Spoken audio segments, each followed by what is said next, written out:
네, 오늘 데살로니가 전서 마지막 강의 시간입니다. 우리는 한 6회에 걸쳐서 1장부터 3장에서는 교회가 무엇인가, 그리고 교회와 성도와 목회자의 관계가 어떻게 좀 우리 돼야 되는가, 공동체 생활은 어떻게 해야 되는가, 이런 이야기를 좀 나눴고요. 우리 4장부터는 좀 실제적인 이야기들, 부부 생활 거룩한 삶을 어떻게 좀 할 것인가, 또 형제 사랑을 계속하라고 했는데 또 구체적으로 어떻게 할 것인가, 그리고 종말과 관련되어서 먼저 죽었던 자는 사람들 염려하지 않고 우리 주님이 오셨을 때 함께 부활한다는 그런 이야기를 좀 나눴고, 지난 시간에는 때와 시기에 대해서 이야기하면서 우리가 어떻게 종말을 좀 살아낼 것인가, 우리 도둑같이 임하는 주님의 날에 우리들은 늘 좀 깨어있음으로 말미암아 우리는 좀 주님을 온전히 좀 영접하고 또 피차 권면하고 사랑하자, 이런 이야기를 같이 우리 나눴죠. 자, 오늘은 이제 마지막 마무리 시간인데요. 바울이 종말을 살아가는 교회에 대해서 권면하고 문안하고 인사하면서 편지를 마무리하는데, 제가 보니까 이 교회 안에 있는 다양한 구성원들 앞에서 이야기를 많이 나눴는데 어떻게 좀 서로 대화할 것인가, 공동체 생활 원리, 제가 이제 한 단어가 떠올랐는데 콜라보가 떠올랐습니다. 콜라보레이션, 컬래버라고도 이렇게 이야기하잖아요. 협업, 공동 작업, 이런 뜻인데, 우리 이 안에서 진정한 이 협업이 이루어져야 되겠다라는 부분들 한 4가지 정도의 콜라보를 오늘 좀 주제로 좀 이야기 좀 나눠보겠습니다. 첫 번째 콜라보는 지도자와 성도 간의 콜라보입니다. 12절 13절인데요. 형제들아, 우리가 너에게 구하노니 너희 가운데서 수고하고 주 안에서 너희를 다스리며 고난하는 자들을 너희가 알고 그들의 역사로 말미암아 사랑 안에서 가장 귀히 여기며 너희끼리 화목하라. 바울이 복음을 전하고 난 다음에 데살로니가 교회에 어떤 지도자들이 있었을까? 성경에는 우리 사도행전 17장에서는 야손의 집에서 이제 바울과 실라가 이렇게 좀 잡혔다가 어쨌든 거기 있다가 나중에 불량자들이 막 와서 잡혀갔다가 그들이 야손이 보석금을 내고 풀어주는 그런 장면들이 우리 사도행전 17장에 나오는데, 야손이 데살로니 교회 지도자였을까? 정확한 것은 잘 모르겠어요. 사도행전 20장 4절과 27장 2절을 보면은 데살로니가 사람 아리스타고가 등장하는데요. 그가 바울이 아시아로 갈 때 함께 동행했고, 그 나중에 바울이 잡혀서 로마로 갈 때도 데살로니가 사람 아리스타고가 등장하거든요. 그 사람이 이 사람이 지도자였을까? 아니면 거기 함께하고 있는 20장 4절에 세군도라는 사람이 나오는데, 이 사람이 지도자인지 정확하게 오늘 성경에는 나와 있지는 않습니다. 중요한 것은 지도자들의 역할, 그들이 어떤 역할을 했는가 한 3가지 정도 이야기하고 있고, 또 그들에 대해서 어떻게 우리가 태도를 보여야 할 것인가, 이런 이야기 한 3가지 정도 이야기하고 있습니다. 그래서 아직 초대교회가 이제 초창기 시대, 데살로니가 전서나 갈라디아서는 굉장히 초창기에 쓰여진 성경이고, 우리 디모데 전후서, 디도서는 거의 마지막 때 쓰여진 바울 서신인데, 초창기 서신에는 직분이 잘 드러나 있지 않습니다. 그래서 우리 목사, 장로, 집사 또 이런 직분들은 우리 디모데 전서나 디도서에 가서 우리가 좀 볼 수 있잖아요. 그러니까 이때까지는 아직 직분이 형성되어 있지 않는 것 같아요. 그런데 이들은 역할들은 했는데 어떤 역할을 했습니까? 오늘 본문을 보니까 너희들 가운데서 수고하고 이렇게 했습니다. 교회 지도자는 수고하는 사람입니다. 이 육체적으로 노동할 때 쓰는 단어가 이 수고한다는 단어인데, 바울이 그 골로새서 1장 29절에서 이렇게 자기를 소개하죠. 능력으로 역사하시는 이의 역사를 따라 힘을 다하여라도 수고한다, 이렇게 이야기합니다. 어떤 사역을 하든지 우리 지도자들은 수고하는 겁니다. 힘을 다해서 수고하는 거죠. 상담을 하든지 설교를 하든지 성경부를 인도하든지 누굴 만나든지 아니면 교회를 섬기든지 다양한 직분들 맡았다면 수고하는 것이죠. 우리가 노동하듯이 어쨌든 이 일들을 해야 된다. 또 수고하는 사람이 지도자들입니다. 두 번째는 주 안에서 너희를 다스리는 자다라고 이야기합니다. 다스림 그러면은 군림하는 모습이 떠오릅니다만, 교회 안에서 다스림은 권세를 부리는 모습이 아니죠. 그것은 예수님께서 이미 다 말씀하셨습니다. 그래서 세상 사람들이야 뭐 권세자들을 임의로 군림하고 다른 사람들을 막 억압하고 이렇게 하지만은 교회 안에서는 이미 우리가 2장에서 봤습니다. 바울이 유모가 자녀를 위해서 섬기는 것처럼 온전히 자신의 목숨까지 주는 이러한 섬김, 이게 바로 교회를 다스리는 모습이고, 아비가 자녀들을 위해서 때로는 경계하고 때로는 책망하고 때로는 온전히 사랑을 줬던 이런 모습처럼 이 부모가 정말 유모와 아비처럼 섬기는 모습이 결국 다스림이죠. 그래서 이렇게 주 안에서 다스리는 자가 또 지도자다라고 알 수 있습니다. 세 번째가 이제 권하는 자다라고 이야기하고 있는데, 이 권한다란 말이 단순히 그냥 권면이 아니라 잘못 살고 있는 사람을 책망하고 경고하는 것을 포함하는 의미입니다. 그러니까 성도들을 권하고 가르칠 때 잘못된 길로 가고 있다면 따끔하게 사실은 그 길이 잘못됐다, 그건 벼랑이다, 그래 가면 너가 죽어 라고 이야기하면서 사실은 이 권면하는 거죠. 그때 책망, 주님의 말씀으로 그들을 잘 인도하는 사람들이 결국은 교회 지도자라고 이야기할 수 있겠습니다.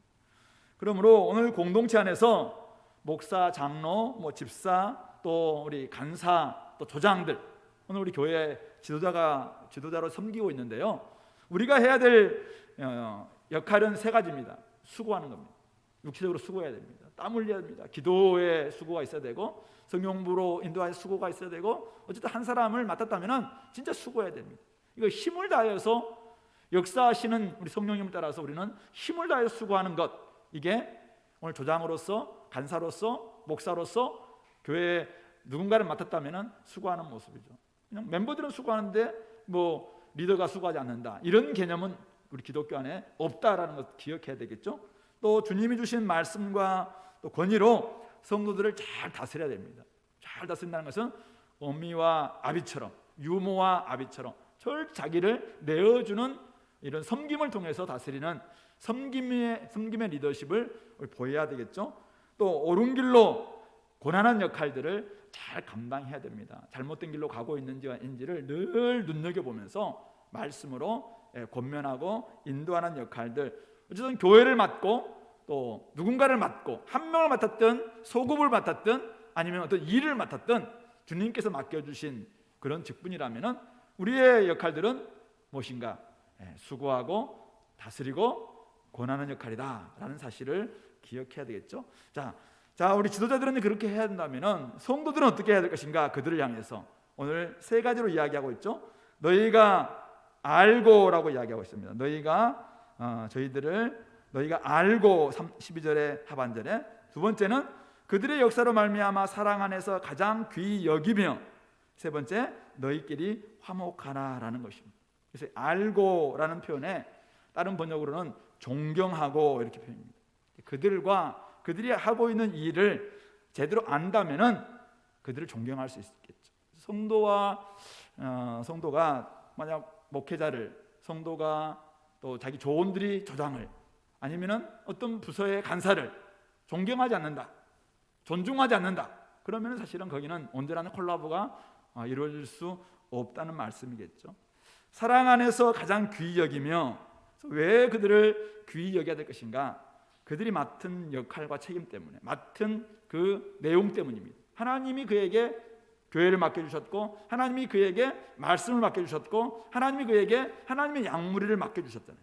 그래서 우리는 그들을 존중하고 귀히 여길 수 있는, 사랑 안에서 가장 귀히 여기라 이렇게 이야기하고 있습니다. 여러분들이 정말 저를 향해서뿐만 아니라 다양한 우리 교회 안에 있는 지도자를 향해서 가장 귀히 여길 수 있는 이런 모습이 될 때 온전한 교회의 모습이 이루어질 수 있다라는 것이고, 세 번째가 이제 너희끼리 화목하라. 현재 싸우고 있어서 화목하라라는 뜻은 아닙니다. 성도와 지도자의 올바른 관계가 바로 화목이어야 된다는 것이고, 계속 화목을 유지하라 이렇게 이야기를 하고 있습니다. 그러므로 우리 첫 번째 콜라보, 지도자와 성도와의 협업 어떻게 해야 될 것입니까? 하나님의 일이 계속해서 잘 진행되기 위해서 지도자와 성도가 아주 좋은 관계로 지낼 수 있도록, 지도자들은 자기 역할들 최선을 다해 사는 거예요. 수고해야 됩니다.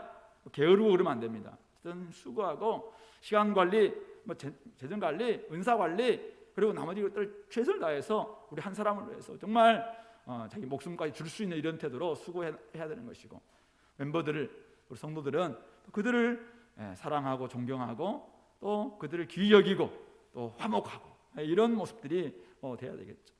그래서 우리 주은혜 교회는 참 그래도 굉장히 자랑거리가 많이 있습니다. 이런 부분에 있어서 우리가 굉장히 잘 콜라보가 일어나고 있는 모습들, 아름다운 모습이죠. 교회 안에 사실은 이런 부분들이 잘 안 되면은 다른 것들이 아무리 설교가 좋고 아무리 막 교회 분위기가 좋아도 그 안에서 있잖아요, 막 협업이 일어나지 않고 또 막 갈등이 있고 특별히 화목하지 않으면은 사실은 다른 사람들의 냉랭함. 그래서 진짜 우리 안에 협업이 일어나기 위해서는 이 안에 진짜 화목이 일어나야 됩니다. 이 따뜻해야 됩니다. 가정처럼 이런 모습이 될 수 있도록. 그래서 우리 박 목사님이 늘 저한테 우리 목협이 우리 집사님들하고 참 좋은 관계가 될 수 있도록, 어떤 교회는 막 장로님과 이 목사님이 막 관계가 안 좋아가지고 힘들고 막 이런 모습 보였기 때문에 그런 분들 많이 부탁하셨는데, 집사님들 잘 지내고 있나요? 저랑 잘 지내고 있나요? 어쨌든 이런 관계를 잘 협업함으로 말미암아 앞으로 우리 자라나는 또 후배들에게도 또 이런 관계가 될 수 있도록, 우리 소그룹 안에서도 마찬가지예요. 소그룹 안에서도 조장과 조원들이 좀 협업할 수 있도록, 그래서 좀 온전히 자기 역할들을 잘 감당할 뿐만 아니라 좀 관심을 좀 기울이고, 뭐 연락해도 뭐 연락 안 받고, 전화해도 답도 없고, 카톡을 해도 뭐 2박 3일 동안 전혀 카톡도 안 주고, 이런 조장들이 우리 한 번씩 조장 모임 때 일주일 동안 아무리 이야기해도 전혀 반응이 없습니다. 마음 같아서는 이미 막 내리고 싶습니다. 막 이랬는데 뭐 견디고 있는 우리 조장들 좀 몇 분 있더라고 보니까. 그래서 아무리 바빠도 살고 있잖아요. 살면은 제발 좀 답 좀 하세요. 그래서 아무리 여러분들이 바빠도 먹고 살고, 연애는 또 다 하고 막 이렇게 하더라고 보니까, 바빠도 제발 조장들 죽지 않도록 생명이 지금 막 다 들여서 하고 있는데 거기에 우리 온전히 콜라보가 일어날 수 있도록 그렇게 하는 우리 공동체 됐으면 좋겠습니다. 두 번째 콜라보는 성도와 성도끼리의 협업입니다. 우리 14절부터 15절 말씀인데요. 또 형제들아 너희를 권면하노니 게으른 자들을 권계하고 또 마음이 약한 자들을 격려하며 힘이 없는 자들을 붙들어주며 모든 사람에게 오래 참으라. 삼가 누가 누구에게든지 악으로 악을 갚지 말게 하고 서로 대하든지 모든 사람을 대하든지 항상 선을 따르라. 이 데살로니가 교회 안에 게으른 자들이 있었다라는 것이죠. 우리 앞에서 잠깐 봤어요. 게으른 자들.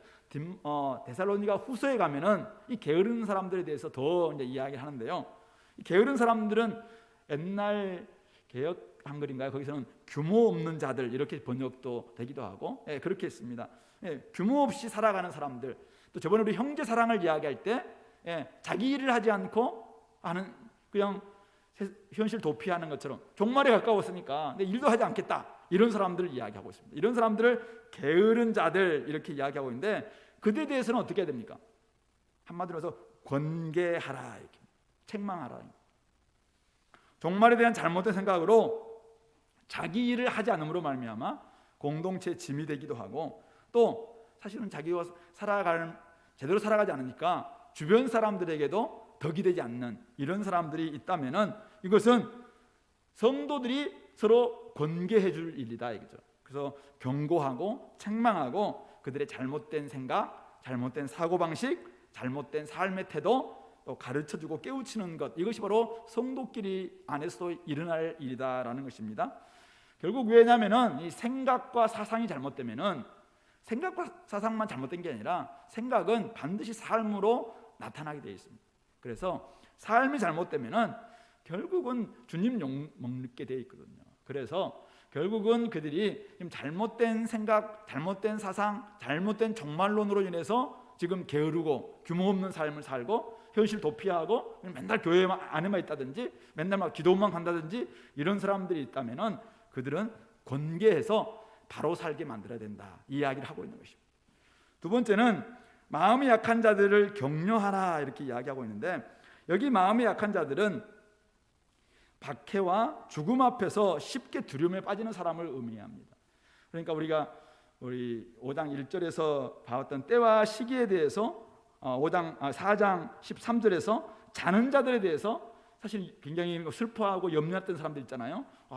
죽으면은 주님께서 저들 어떻게 할 것인가 막 이런 두려움들이 있었는데, 특별히 마음이 약한 사람들 가운데서 그런 사람들이 많았던 것 같습니다. 그래서 이게 어려움에 봉착할 때 믿음으로 막 이겨내야 되는데, 믿음을 발휘하기보다는 용기를 잃고 막 낙심하는 이런 사람들이 우리 공동체 가운데 있을 수 있다는 것이죠. 그러니까 왜 그러는가 할 때 이 마음이 약해서 그렇습니다. 그래서 물론 이제 막 산전수전 다 겪은 사람들은 어떤 어려움이 와도 막 이길 수 있는 이런 게 있고, 또 믿음을 바로 발휘하기도 하는데, 사실은 조금 이렇게 편안하게 온실에서 자랐다든지 막 이런 사람들은 사실 그 사람이 잘못은 아니에요. 환경에서 그러다 보니까 좀 마음이 약해요. 이런 사람들이 있을 때 우리가 그들을 어떻게 해야 됩니까? 왜 약하냐고 막 이렇게 한다고 그 사람이 갑자기 뭐 강하게 되고 이게 아니거든요. 이제 약한 사람을 책망하면 안 됩니다. 약한 사람 어떻게 하라고요? 격려하라, 격려. 약한 사람은 위로해 주라. 약한 사람을 막 책망하고 약한 사람들 보고 막 불쌍하게 개시키고 막 이렇게 한다면은 사실은 안 된다는 거죠. 도리어 약한 사람들은 우리가 비판하기보다 격려해 줄 수 있도록, 두려움에 쉽게 빠지는 사람들, 그들에게 아니다, 야, 이런 모든 것들은 믿음으로 충분히 이길 수 있다라고 하면서 그들을 다시 위로해주고 격려해줄 수 있는 이런 모습이 되어라고 이야기합니다. 세 번째는 힘이 없는 자들. 힘이 없는 것과 약함이 조금 어떻게 다른지, 어쨌든 이 힘이 없는 자들은 일단 연약한 양심 때문에, 그리고 주의 날에 대해서 좀 염려하고 믿음이 아직 약하기 때문에 염려하는 이런 사람들을 의미합니다. 우리 로마서에서 보면은 믿음이 강한 사람은 믿음이 약한 사람들의 약점을 담당하고, 비판하지 말고, 그러니까 뭐 어떤 고기를 먹을 것인가 말 것인가, 또 어떤 음식은 먹을 것인가 말 것인가, 이것 때문에 굉장히 지금 믿음이 아직 강하지 않기 때문에 그 앞에서 막 연약한 사람들이 있는 사람에게 막 비판한다든지 이렇게 하지 말라고 이야기했어요. 도리어 그들의 약점을 담당해서 그 앞에 부딪힐 것이나 거칠 것을 두지 말라라고 말했습니다. 그러므로 우리들은 이 연약한 사람들은 도와줘야 됩니다. 어떻게 도와줄 것인가? 기도할 수 없는 약한 사람이 있습니다. 어떻게 도와줄 것입니까? 함께 기도하는 법을 가르쳐 줍니다. 기도를 같이 해나가는 겁니다. 성경 공부가 지금 전혀 안 돼 있어서 도리어 약한 사람이 있을 수 있어요. 그런 사람들에게는 왜 그것도 모르냐라고 이야기하면 안 돼요. 도리어 성경 공부를 가르쳐 주면서 한 단계 진보할 수 있도록 직접적 도움이 함께하는 도움이 필요하다는 것입니다. 우리 아이들을 키울 때 한 발을 내딛는, 태어나자마자 이제 막 뒤집고 말하는 거, 일어나면서 걸어 이런다고 애가 걷습니까? 그러니까 아빠가 엄마가 발 위에다가, 자기 발 위에다가 한 발 한 발 걷는 훈련들을 이렇게 시키기도 하고, 우리 자전거 탈 때도 뒤에서 막 잡아주다가 아빠 잡고 있다 막 이렇게 하면서 살짝 놓기도 하고 뭐 이렇게 하는 건 아니겠습니까? 결국 그렇게 하면서 아이가 걷든지 나중에는 막 뛰든지 이렇게 하는 거거든요. 그런데 지금 여러 가지로 아직 못 배워, 잘 알지 못해서 약해 있는 사람 보고 비판하고 도리어 그걸 못한다고 막 이렇게 책망하면 안 된다는 것이죠. 그래서 한 발을 내딛는 훈련을 통해서 나중에 그 사람이 걷고 뛸 수 있도록 도와주는 것, 이게 도움이 필요한 것이지 책망해서는 안 된다. 오늘 바울은 그렇게 이야기하고 있는 것이죠. 네 번째는 이제 모든 사람에게 오래 참으라 라고 이야기하면서 결국은 15절 말씀으로 우리 교회 밖에 있는 사람에게까지도 보복하거나 악으로 악을 갚는 것은 그리스도의 몫이 아님을 분명하게 하고 있습니다. 서로 대하든지 모든 사람을 대하든지, 서로 대한다는 말은 우리 교회 안에 있는 그리스도인들을 이야기하는 것이고, 모든 사람은 밖에 있는 사람까지 포함되겠죠. 그런 사람들이 우리에게 여러 가지 불이익을 준다든지 어려움을 줄 때 우리는 어떻게 할 것인가요? 맞대응할 것인가? 그것은 결코 그리스도인의 몫이, 선택이 아니다라고 이야기하고 있습니다. 우리는 어려움을 당한다 할지라도 항상 선을 따라야 된다라는 것이죠. 그러므로 전체적으로 볼 때 그리스도인은 주님을 따르는 사람들이죠. 그래서 주님께서 어떻게 하셨는가? 물론 우리가 주님의 모델이 워낙 고상하고 높기 때문에 거기까지 올라가기가 쉽지는 않을 겁니다. 그러나 우리는 주님께서 어떻게 하셨는가, 이것을 늘 묵상해야 됩니다. 예수님께서 용서하신 대로 우리도 용서하고, 예수님께서 사랑하시는 대로 우리도 서로 사랑하는 것, 이것이 바로 그리스도인의 대인관계의 대원칙이다라는 사실을 기억하시기 바랍니다. 무엇보다도 우리 교회 안에 다양한 사람들이 있다는 점을 우리는 좀 인식하시면서 서로가 서로를 잘 대할 수 있도록 그렇게 했으면 좋겠어요. 어떤 분이 하는 이야기를 들은 적이 있는데요. 잘 사는 사람은 어떤 사람인가? 잘 사는 사람은 우리는 이제 돈 많은 사람을 잘 사는 사람이다 이렇게 이야기하잖아요. 그런데 그분이 이야기하기가 돈 많은 사람은 부자라고 이야기한다. 잘 산다는 것은 좋은 관계를 맺는 사람을 의미한다라고 이야기하는 것을 들었습니다. 그렇습니다. 진짜 우리는 그리스도인들은 잘 사는 사람이 되어야 됩니다. 좋은 관계를 맺는 사람이 공동체 생활을 잘 하는 사람들이죠. 근데 공동체는 다양한 사람들이 있잖아요. 그러다 보니까 이게 뭐 게으른 사람도 있고 마음이 약한 사람도 있고 또 진짜 힘이 없는 사람도 있고 어떤 사람들은 뭐 진짜 강한 이런 사람도 있고 이런 사람들을 어떻게 대할 것인가? 성경에서 말하는 원리에 따라서 우리는 실천하는 겁니다. 그래서 어쨌든 내가 그들을 향해서 내 관점만 가지고 나의 어떤 의지만 가지고 사람을 대할 때 우리는 굉장히 실패하는 경우들이 굉장히 많이 있습니다. 그러므로 서로를 잘 돌아보면서 사랑과 선행을 격려하되 저 사람이 지금 어떤 상태에 있는가라는 부분들은 명확히 볼 필요가 있겠다라는 것입니다. 조언과 조언들, 우리 부서와 부서, 성도와 성도 우리가 늘 대할 때 우리가 콜라보라고 이야기했어요. 그래서 우리가 혼자만 잘 서 있다고 해서 우리 공동체가 건강한 공동체는 아닙니다. 우리 공동체는 머리 대신 그리스도와 함께 모든 멤버들이 함께 주내 교회라는 우리 그리스도의 몸을 좀 구성하고 있습니다. 여기에는 진짜 건강하게 잘 사는 사람도 있는가 하면은 그렇지 않고 여전히 연약한 지체들이 있습니다. 그런 사람들을 나는 뭐 저는 관심도 없고 나만 잘 살면 돼. 그리스도의 몸이라고 이야기할 수 없죠. 이거는 부서와 부서끼리도 마찬가지입니다. 제가 오전 시간에도 이야기했습니다만은 청년 이부들의 어려움들을 우리 사실 일부나 장년부들이 사실은 같이 공감하고 그들을 쉽게 도와줄 수 있도록 우리가 부서끼리의 어떤 연대라든지 이런 것들이 필요합니다. 대학생들의 앞으로 진로와 여러 가지 이런 부분들을 우리 생각해 본다면은 대학부 안에서만 이것들을 다 해결할 수 없어요. 그렇기 때문에 청년부가 사실은 이런 부분에 있어서 먼저 된 사람들이 같이 이야기를 나눠주고 도와주고 때로는 격려하기도 하고 어떤 때는 또 잘못된 길로 가고 있다면 또 말해주기도 하고 이게 우리 공동체의 진정한 콜라보이죠. 근데 그렇지 않고 그냥 뭐 나만 아니면 우리 조만 이런 태도는 그리스도의 몸이라는 이 건강한 공동체 몸을 형성하고 또 자라가는데 사실은 원치 않는 주님께서 원하지 않는 그런 모습이다라는 것을 기억하시면서 그래서 우리 안에 게으른 사람들, 마음이 약한 사람들, 힘없는 사람들 이런 사람들이 있을 수 있음을 생각하면서 때로는 책망과 조언, 때로는 위로와 격려, 때로는 구체적인 도움 그리고 모든 사람에 대해서는 조금 오래 참을 수 있는 성령의 우리 열매잖아요. 오래 참음, 인내로 한 사람 한 사람을 대할 수 있도록 어쨌든 나를 향해서 지금도 힘들게 만드는 사람이 혹시 있다면은 그들을 향해서 오래 참는 것 필요합니다. 그렇다고 해서 무조건 잘해주라는 말은 아니에요.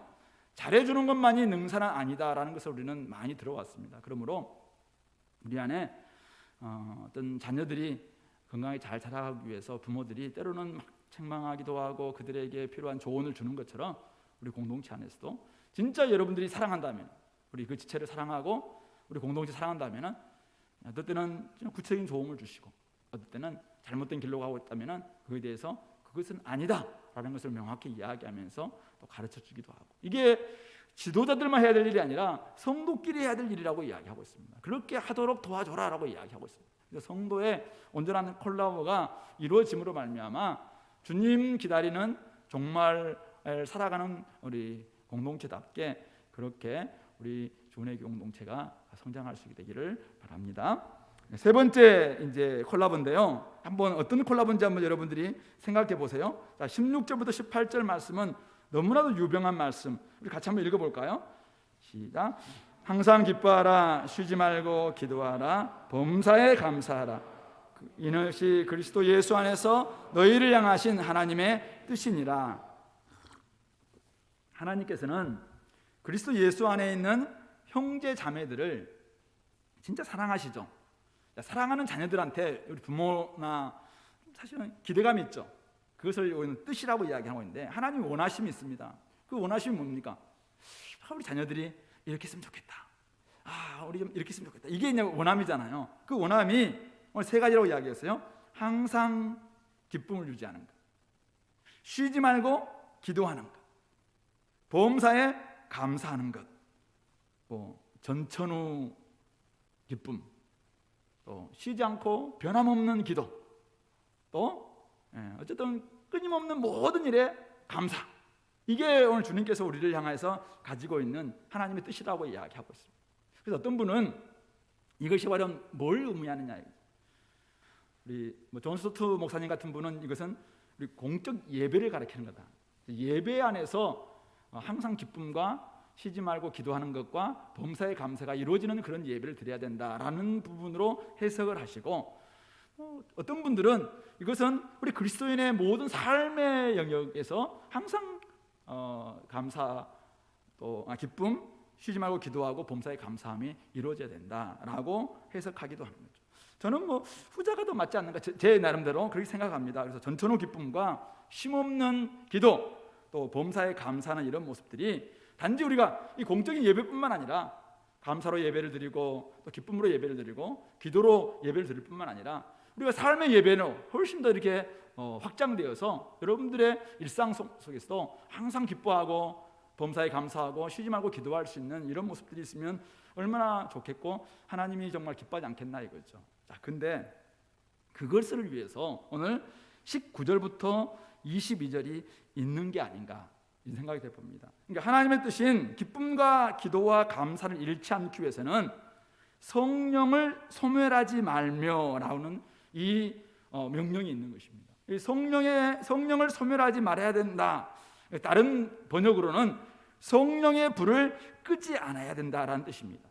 성령이 불꽃이 있는 것은 아니에요. 성령은 인격이시죠. 그러나 성령이 우리 가운데서 불꽃처럼 충만하게 역사할 수 있도록 해야 된다. 성령이 불꽃처럼 활활 타올 수 있게 하기 위해서는 어떻게 할 것인가? 우리가 성령 충만하기 위해서는 어떻게 됩니까?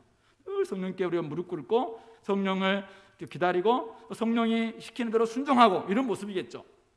자, 근데 그것이 바로 오늘 20절, 21절, 22절과 상관이 있다는 것입니다. 일단 예언을 멸시하지 말라라고 이야기합니다.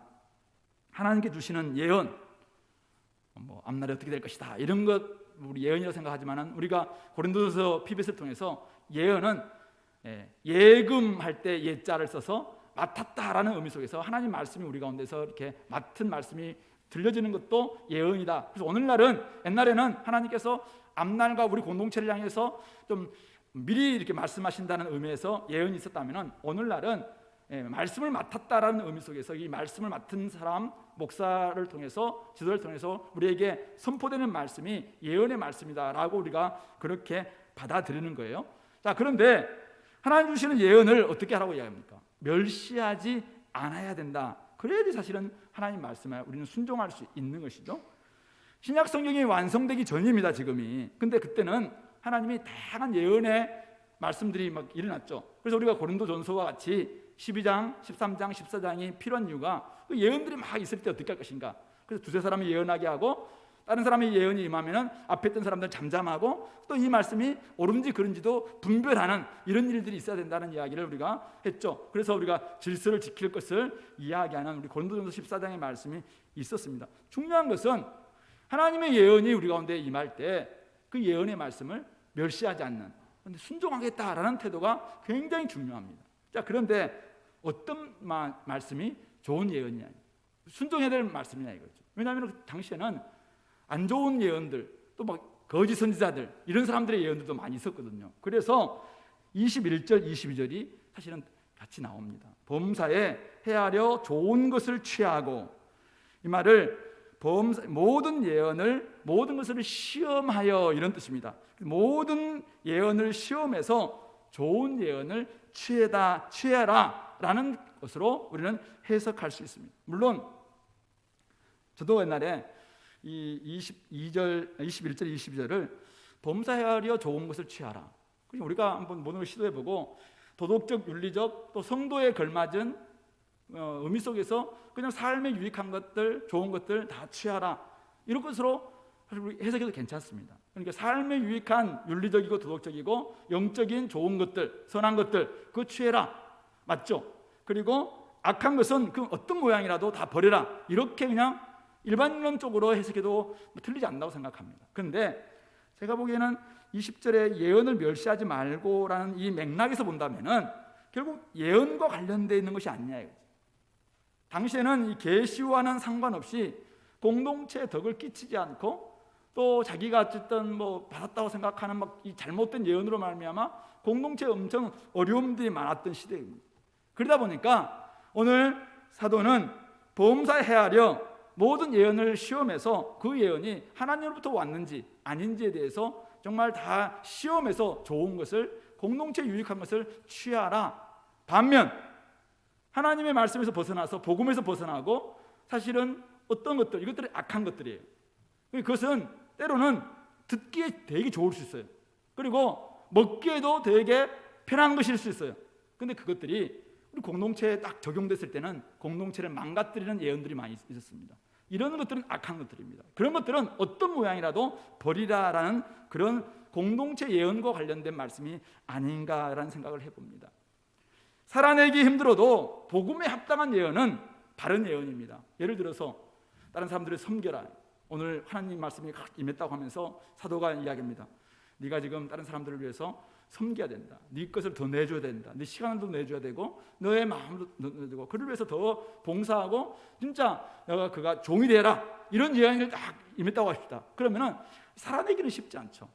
나도 가난하고 나도 지금 살아내기가 벅찬데 로마 제국 시대 때. 근데 갑자기 옆에 있는 지체를 향해서 네 걸 포기해라. 네 걸 좀 더 섬겨라. 네 것을 좀 더 나눠줘라. 이런 예언이 임했다면은 사실은 살아내기는 쉽지 않아요. 근데 이것은 공동체에 굉장히 덕이 되고 복음과도 맞는 좋은 예언입니다. 근데 예를 들어서 그냥 요즘 분위기를 생각하면서 야, 요즘은 다 자기를 위하는 사람들이 많아. 하나님도 지금 시대가 바뀌어서 옛날에는 이렇게 말씀하셨지만 지금은 시대가 바뀌어서 자기 것 다 챙겨야 된다고 이야기해요. 네 가정을 챙기는 게 중요하고 네 걸 챙기는 게 중요하고 네가 잘 돼야지, 네가 머리가 돼야지, 네가 꼬리가 되면 되겠나라고 이야기하면서 네 것만 챙겨, 네 걸 챙기는 게 가장 최우선이야. 이렇게 하는 것은 마음에는 굉장히 확 와닿을 수 있어요. 근데 이런 예언은 공동 전반적인 복음과 하나님 말씀과 어긋나는 예언입니다. 이런 것들은 사실은 처음에는 좋아, 나한테 마음이 되게 좀 확 와닿는 것 같아도 나중에 점점 그런 말씀만 쌓이면은 이기적인 그리스도인들만을 만들 수 있겠죠. 이런 것은 공동체를 사실 해칠 수 있는 악한 예언이 될 수 있겠죠. 그러므로 독버섯은 아무리 아름다워도 먹으면 죽습니다. 우리 안에 살아가면서 여러 가지 말씀으로 우리가 뭐 섭취를 하면서 이제 우리가 자라가는데 이 말씀을 잘못 먹으면은 처음에는 자기가 이제 먹고 싶은 것만 먹는 거죠. 귀에 솔깃한 것만 계속 듣습니다. 그렇게 하면 나중에 이 사람은 공동체 생활을 할 수 없어요. 공동체에 적응할 수도 없어요. 그러다 보니까 공동체에서 점점 떠나면서 죽게 되는 이런 경우가 생길 수 있다는 말씀입니다. 그런 의미 속에서 오늘 성령의 약간 불을 끄지 말라라는 이 말씀과 좋은 예언을 취하고 악한 예언은 버리면서 예언의 말씀을 잘 우리 취하는 것, 이것과는 깊은 상관관계가 있다는 말씀. 그래서 저는 이 부분을 성령 충만과 말씀 충만의 콜라보라고 좀 명명하고 싶습니다. 다른 말로 하면은 우리 예배와 예언의 말씀과의 콜라보입니다. 그러니까 우리가 예배 속에서 진정으로 감사하고 기도하고 또 기쁨에 넘치는 그런 예배가 드리고 삶의 예배가 회복되기 위해서는 어떻게 할 것인가? 좋은 예언의 말씀들이 우리 가운데 임함으로 말미암아 그 말씀을 성령께서 역사해 주셔서 우리를 순종하게 만들어주는 이런 일들이 있을 때 진짜 그 공동체는 건강한 공동체가 되는 것이고 이 땅에 복음을 전하고 복음을 살아내고 복음을 온전히 통해서 하나님의 영광을 드러낼 수 있는 그런 공동체가 될 수 있는 것이죠. 그런데 어떻게 이제 좋은 예언을 분별할 것인가 이거죠. 우리 원래 여기에 나와 있는 시험하고 이런 이 단어의 원래 뜻이 이 화폐를 분별한다라는 그런 뜻이라고 이야기하더라고요. 그래서 원래 그 위패와 진짜 화폐를 감별해내는 사람들이 어떻게 하는가 이야기 많이 들으셨죠. 가짜 화폐를 계속 보면은 이 진짜처럼 보입니다. 그래서 진짜 진패를 계속 보게 만들어줍니다. 진패 어디가 계속 진짜를 보게 되면은 진짜 나중에 여기에서 벗어나는 것을 가짜를 구분할 수 있다는 것이죠. 마찬가지입니다. 우리가 진정으로 하나님께서 말씀 주셨던 성경의 이 권위를 가지고 말씀을 제대로 여러분들이 복음을 제대로 연구하고 거기에 여러분들 삶을 계속 집중하고 거기에 삶을 맞춰간다면은 바른 진리를 알고 바른 진리 안에 거할 때 우리는 건강한 삶을 살 수 있고 건강하지 못한 위선적인 삶을 양산해내는 거짓 가르침과 거짓 예언들을 분별해낼 수 있다는 것입니다. 그러니까 악한 예언, 거짓 가르침의 폐해에서 우리를 건져내기 위해서는 어떻게 할 것인가? 결국 항상 기뻐하고 쉼없이 기도하고 범사에 감사하는 성도가 되기 위해서는 성령 충만과 말씀 충만이 같이 있어야 된다. 그럴 때 우리가 온전한 말씀으로 우리 삶을 정말 조명하고 또 그것을 살아낼 수 있는 성령의 역사를 날마다 구하는 이런 말씀과 성령의 콜라보, 말씀 충만과 성령 충만의 콜라보가 있을 때 우리 공동체가 제대로 이 종말을 살아가는 공동체답게 이끌어갈 수 있다라는 것을 기억했으면 좋겠습니다. 이제 마지막 23절부터 28절 마지막 콜라보인데요. 한번 어떤 콜라보일지 한번 여러분들이 생각 좀 해보세요. 자, 23절, 24절 말씀을 먼저 한번 읽어볼까요? 평강의 하나님이 친히 너희를 온전히 거룩하게 하시고 또 너희의 온 영과 혼과 몸이 우리 주 예수 그리스도께서 강림하실 때에 흠없게 보존되기를 원하노라.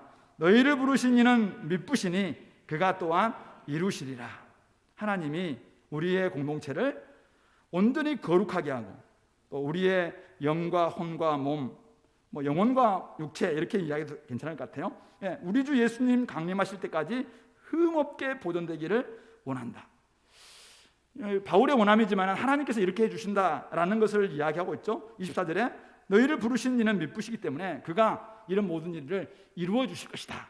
하나님께서 우리의 삶을 거룩하게 흠없는 공동체로 흠없는 우리 성도들로 이루어 주신다라는 것을 이야기하고 있습니다. 자, 그런데 25절, 26절, 27절은 뭐라고 이야기합니까? 이렇게 하나님께 다 이루신다라고 이야기를 하던 바울이 형제들아 우리를 위하여 기도하라. 또 거룩하게 입맞춤으로 모든 형제에게 문안하라. 또 내가 주를 힘입어 너희를 명하노니 모든 형제에게 이 편지, 이 데살로니가 전서 다 읽어주라. 이렇게 이야기하고 있습니다. 하나님이 모든 것을 이루신다. 이것을 끝내야 되는데 바울은 갑자기 근데 나를 위해서, 우리를 위해서 좀 기도해줘. 그리고 서로 문안 좀 해. 그리고 이 말씀, 하나님께서 영감으로 주신 이 데살로니가서의 말씀을 공동체 다 읽어서 한 마음 한 뜻이 될 수 있도록 해라. 이 이야기를 하고 있는 것이죠. 뭘 이야기하고 있습니까?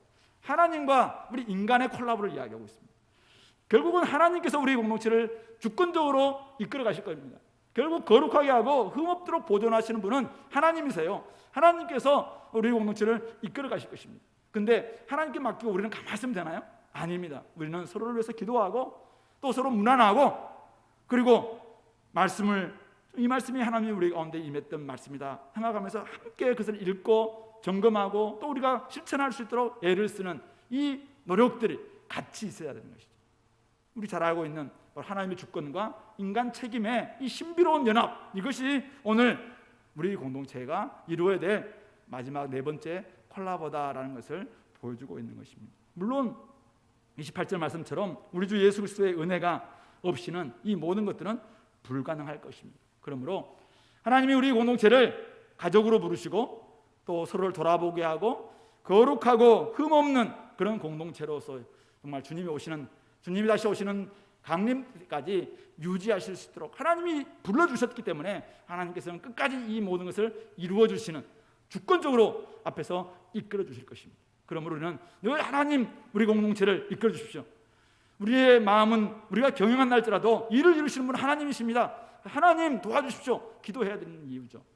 동시에 하나님이 다 이루시기 때문에 우리는 가만히 있을 것인가? 아닙니다. 우리는 서로를 위해서 기도하고 서로 문안하면서 어떻게 어느 정도 와 있는지 어디까지 왔니? 막 이렇게 하면서 서로 같이 그들을 인도해 가고 그리고 말씀, 우리 가운데 이렇게 좋은 말씀이 오늘 왔는데 같이 우리 나눠보자. 같이 한번 배워보자. 하면서 같이 배워가면서 같이 자라가게 되는 거죠. 이런 이 콜라보가 있을 때 진정으로 주님의 돌보심은 끊임없이 한없이 우리 공동체 가운데서 더 모든 사람들로 같이 성장하게 될 것이고 하나님이 기뻐하시는 종말을 살아가는 우리 공동체의 모습이 될 줄로 압니다. 결국 우리를 부르신 하나님께서 우리 공동체 아름답게 이루어 가실 것을 믿지만은 한편 또한 우리는 서로를 향해서 더 깊은 사랑과 섬김을 통해서 우리의 역할들을 감당할 것을 말씀하고 있는 것이죠. 그러므로 우리 주은혜의 공동체 21살짜리 아직은 청년 공동체입니다. 그러므로 우리 모두 다 오늘도 우리 하나님께서 어떻게 우리를 선하게 이끌어 가실지 그 기대감을 가졌으면 좋겠습니다. 하나님 우리를 향한 뜻이 무엇일까? 분명한 뜻들은 항상 기뻐하고 쉬지 말고 기도하고 범사에 감사하는 이런 분명한 뜻도 있고, 그리고 우리가 거룩하고 흠없이 주님 오시는 그날까지 보존될 수 있는 그렇게 되기 위해서는 성령 충만과 말씀 충만이 필요하다라는 이런 말씀을 오늘 들었는데, 내가 어떻게 하든지 성령을 불을 끄지 않도록 애쓸 것인가? 그리고 말씀이 우리 가운데 임할 때 이 말씀이 우리 공동체를 더 살리고 이 시대에 걸맞은 그런 공동체가 될 수 있도록 애를 쓰는, 악은 그 모양에도 버릴 수 있는 삶의 그 윤리적이고 도덕적인 이런 모습도 바로 적용해도 돼요. 어쨌든 그런 모습들 철저히 버리면서 우리 공동체를 잘 우리가 좀 성숙시켜 나갈 때 나중에 우리도 잘 모르는 어떤 시기에 그날 주님이 확 오시면서 주님 너희들 정말 잘하고 있구나, 착하고 충성되다 라고 이야기하면서 주님과 함께 영원토록 주님과 함께 동행할 수 있는 그런 기쁨들이 있지 않겠는가. 그러므로 우리 목사와 성도, 성도와 성도, 그리고 말씀과 성령, 그리고 하나님과 우리 인간들, 이 콜라보가 온전히 이루어짐으로 말미암아 이 마지막 정말 살아가는 건강한 공동체, 성숙된 공동체, 많은 사람들에게 선한 하나님의 나라의 기쁨과 또 의와 평강을 전하는 하나님 나라 공동체가 될 수 있도록 우리가 함께 힘쓰는 우리 주은혜 성도들 될 수 있기를 소망합니다. 같이 한번 기도합시다. 오늘 말씀을 좀 기억하시면서 하나님 아버지, 우리 가운데 이런 일들, 이런 연합들, 이런 협업들, 이런 콜라보가 온전히 이루어져서 하나님이 기뻐하시는 공동체 되고 한 사람도 뒤로 물러가거나 한 사람도 낙오되는 사람 없도록 도와주시고, 내가 좀 연약한 사람들을 잘 돌보고 또 이끌어줄 수 있도록 함께 해달라고 같이 한번 우리 헌신하면서 결단하면서 같이 기도합시다.